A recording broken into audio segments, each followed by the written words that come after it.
There are three phases to this that are extremely important for you to understand at a deep level. There's a speculation phase, there's the regulation phase, and the adoption phase. So if you're somebody who's trying to get into crypto, watch this video all the way through.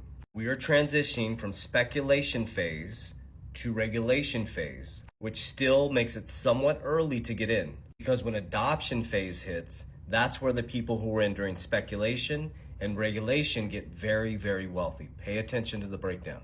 The speculation phase is the high risk era.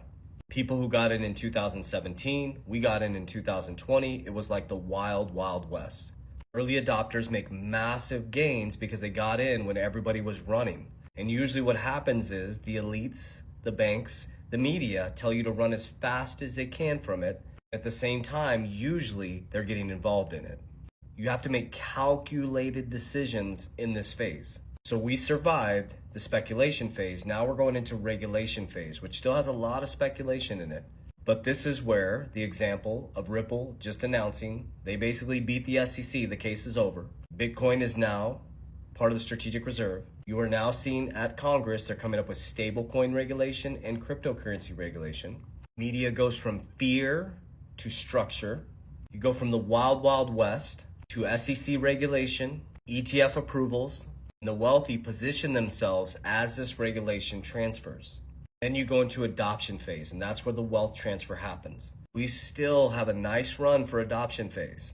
This is where the masses, big corporation, banks start flooding into these asset classes, and the people who were in during speculation and regulation phase become some of the wealthiest people in the world.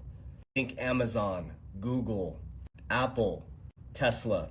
Think XRP, Bitcoin, Solana, Ethereum, Cardano, VeChain, HBAR. Everybody told us we're crazy. Now we have clarity. So those who are positioned early will not only have long-term wealth, but they'll have long-term cash flow forever if they position themselves right and understand how to manage their wealth. The key is timing these markets. You don't want to be the person coming in when the media is telling you it's the best thing since sliced bread. You don't want to be the one coming in when now banks are like, hey, we want to custody your cryptocurrency. You want to get in during the adoption and regulation phase. So to give you good news, if you're listening to this on March 19, 2025, you're still in the speculation and regulation phase. But very quickly, once we get regulation, you're going to get adoption and you're going to see massive price appreciation. So remember, when it hits the media, when it hits the news, it's too late. The media and news are being told what to say based on private interest. I think that's pretty clear that's being exposed. You got to have guts of steel to do this. You also have to have spiritual sound grounding and be non-emotional. And you got to be able to ride the waves ups and the waves down because the volatility is the gift. And you got to learn what money actually is. Every dollar in the system is someone else's debt. We're in a debt-based system that is designed to make you more poor every year. The dollar is inflationary, and we're all moving to deflationary assets during speculation and regulation phase. And then when everybody figures this out, we're going to get really, really wealthy. So I hope this information reaches you well. I love you guys. Warriors, rise, get your shit together. Let's go. If you need any support, click my bio. I've helped 10,300 people understand this whole game. I love you.